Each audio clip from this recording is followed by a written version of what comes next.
Siempre, la respuesta es depende porque ustedes no solamente están mirando un antibiograma, están mirando un paciente. ¿Y el paciente tiene contraindicaciones para polimixina? ¿Tengo otra opción? ¿Será que la polimixina penetra bien en este tejido? ¿Será que le puedo dejar tinecidina? ¿Será que le puedo dejar fosfo? Etcétera, etcétera, etcétera. Hay otras opciones terapéuticas, pero hay que tenerlo en cuenta. Siguiente.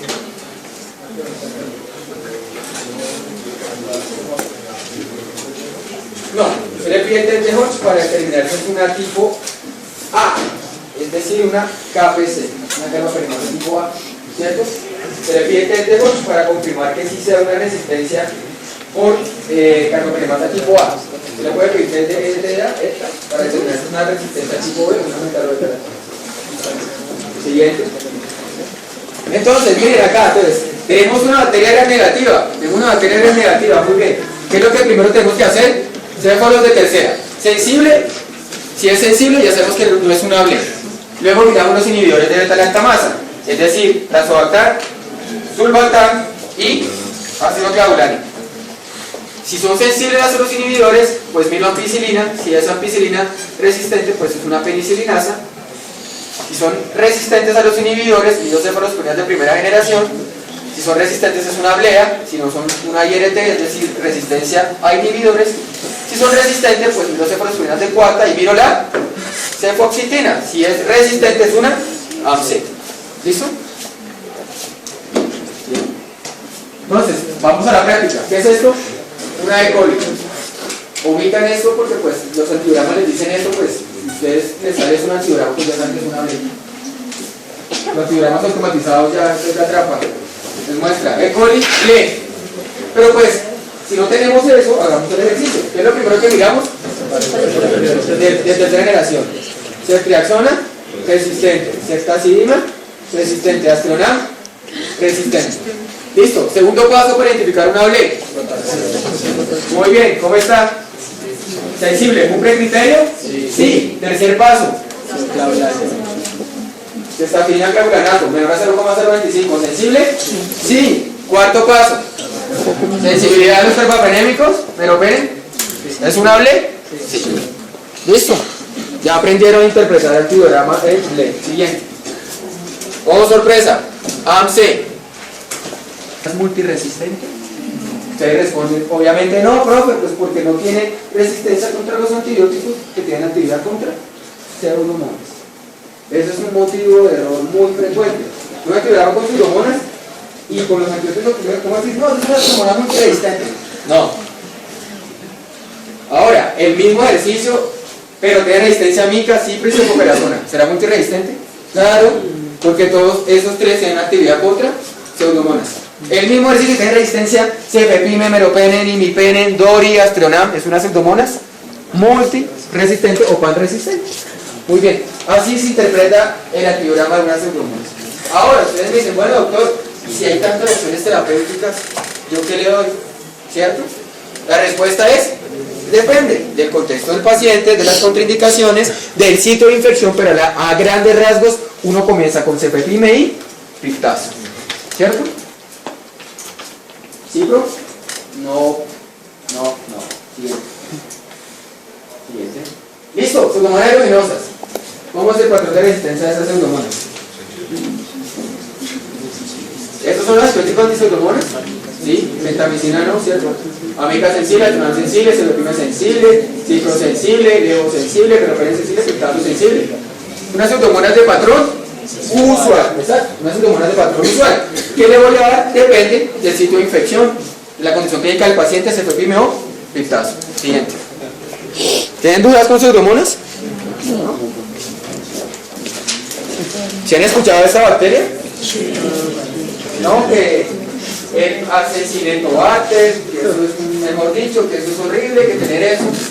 Resulta y pasa que el Acinetobacter, a pesar de que es una bacteria que es multiresistente, no es tan virulenta. Prefijo A, ausencia. Cineto, movimiento. Bacter, bacteria. Bacteria sin movimiento. ¿Ustedes creen que una bacteria que no tenga movimiento puede ser virulenta? Probablemente no, pero sí es muy resistente.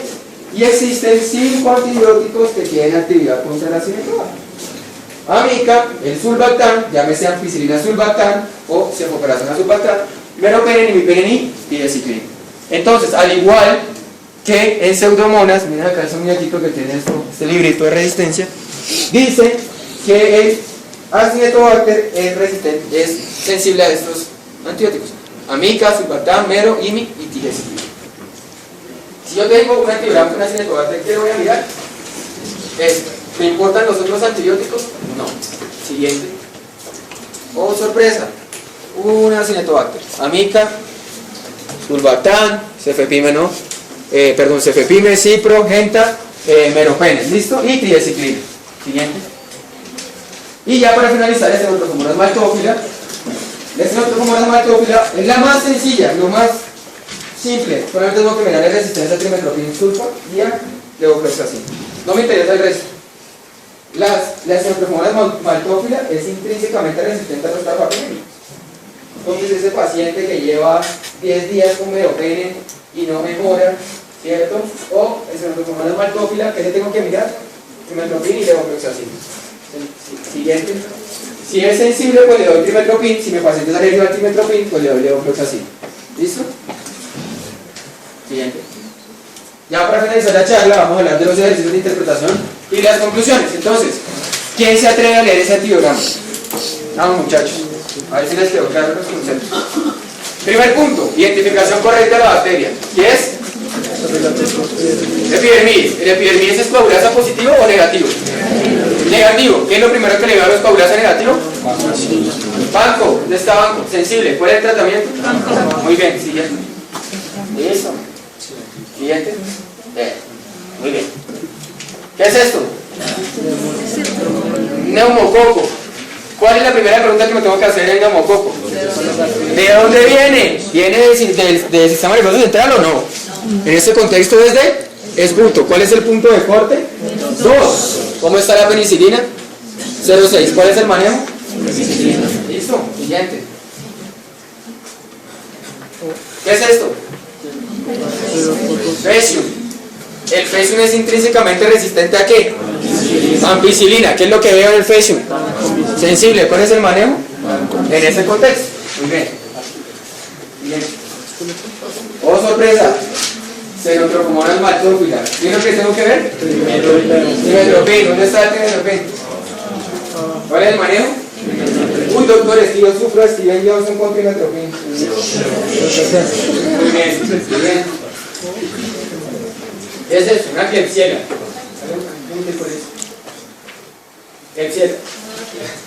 Klebsiella, ¿listo?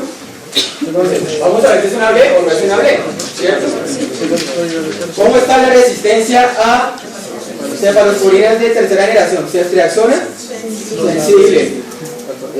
Cefotaxima, sensible. ¿Será una B? No, de entrada ya no es una B. Listo. ¿Qué es lo otro que miro? Inhibidores. ¿Cómo está la ampicilina sulbatal o la amoxicilina clavuronato? Resistente intermedio, ¿cierto? Luego miro cefalosporinas de primera generación. Resistente sería una blea. Sería una blea. Siguiente. ¿Sí? Enterobacter cloace. ¿El Enterobacter cloace es un germen? Sí. Muy bien, vamos a ver. Oh, test de cefoxitin resistente, ¿cierto? Ceftazidima resistente. Entonces sería una, probablemente sería una AMC. Tenemos que mirar la resistencia a los carbapenémicos. Sensible, sería un AMC. ¿Cómo sería esta Klebsiella? Mero. Una carbapenemasa. Muy bien, siguiente. Ya vamos a terminar conclusiones. Entonces, primera, la lectura interpretada es un proceso que va más allá simplemente de interpretar las categorías clínicas, sino recalcado a lo largo de la presentación. No solamente se limita a la leer sensible, resistente intermedio, sino aplicar los 6 pilares de la lectura interpretada en antibiograma. Siguiente, las positivas y las negativas, estimarse un mecanismo de resistencia, que se puede evidenciar mediante el antibiograma, es vital importante los patrones de LS auris, ya lo vimos, sensible, tecido resistente, hospital o comunitario y vancomicina. Las beta-lactamases es el principal mecanismo de acción en gram negativas. Pseudomonas celulinosas, Acinetobacter y Neutrophimonas en un perfil de resistencia particular, ya lo vimos, ¿cierto? Y sabemos cuáles son los antibióticos que tienen actividad frente a estas bacterias. Y finalizando, ¿sí?, hay que hacer una lectura crítica del antibiótico. ¿Listo? ¿Alguna duda, jóvenes? ¿Inquietudes? ¿Les quedó claro? ¿Creen que pueden aplicar esto a la parte clínica? Yo sé que esto no es solamente una charla, eso solamente toca mirar muchos antibiogramas en la parte clínica, pero al menos ya tienen unas pautas para poder un poco, pues, como para ser un poco más críticos con la lectura. Eso sería todo.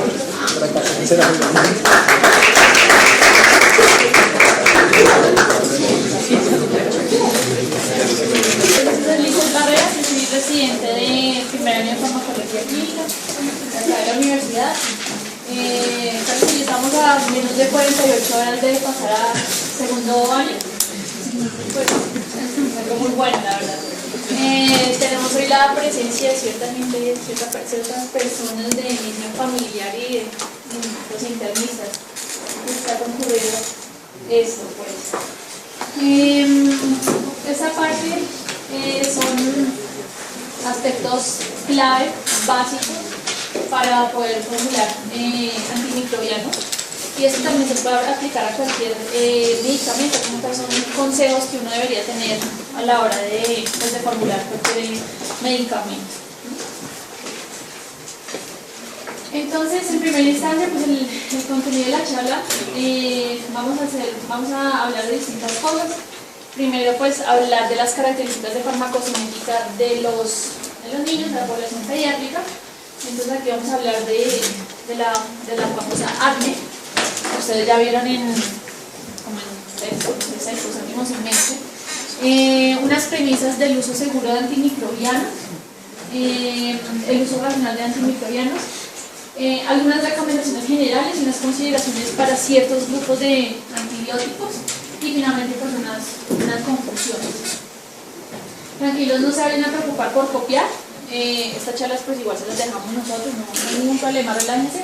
Ya igual lo más como difícil ya pasó, ya relájense. Bueno, entonces primero, las características de farmacocinética en pediatría. Entonces, yo me imagino que ya la doctora Belén y todos los doctores pediatras les habrán dicho que lo primero es tener en cuenta que los niños, la población pediátrica, no son adultos chiquitos, no son adultos a escala. Entonces hay muchas cosas que son diferentes y hay que tenerlas en cuenta para a la hora de formular cualquier medicamento. Entonces, bueno, ustedes ya saben que la población pediátrica pues la dividen por como subgrupos etarios. Entonces tenemos los recién nacidos, los lactantes menores, los lactantes mayores, luego que los infantes y bueno, finalmente hasta que lleguen a la adolescencia, que ya es lo más parecido a los adultos. Pero entonces hay que tener en cuenta que a través de estas etapas del crecimiento, del desarrollo, pues hay diferencias en los parámetros de farmacocinética y hay que tenerlos en cuenta. Siguiente. Entonces, ese esquema de ahí muestra las diferencias, o sea, bueno, qué es exactamente farmacocinética y lo que la diferencia de la farmacodinámica. Entonces recordemos que la farmacocinética es lo que el organismo le hace a algún fármaco. Eso lo vieron ustedes con el doctor Bustamante. Y todo parte, esto más que todo es para una administración de algún medicamento por vía oral. En donde usted administra un medicamento, el fármaco como tal, pues el medicamento se va a desintegrar, va a haber un proceso de disolución y luego van a ocurrir una serie de etapas, de procesos, que son la absorción, la distribución, el metabolismo y la excreción, y hasta ahí, esa parte es lo de farmacocinética, lo que el organismo le hace al fármaco. Posteriormente, pues ya viene la parte de farmacodinámica, que es ya cuando el fármaco interactúa con el receptor o con el objetivo, el blanco, pues, según su mecanismo de acción, y podemos tener un efecto, y eso es lo que es la farmacodinámica. Todo esto, Carlitos, todo esto pues hay que tenerlo en cuenta porque son procesos que ocurren sinérgicamente, ¿sí? Ocurren todo al mismo tiempo, ¿sí? Cuando un fármaco empieza a tener algún grado de concentración plasmática, cuando se empieza ya a ver los procesos de distribución, metabolismo, excreción, todo es al mismo tiempo, no es un proceso lineal o consecuente entre uno y otro, sino todo ocurre al mismo tiempo. Apenas hay algún nivel de concentración plasmática, ya se va a empezar a distribuir, a metabolizar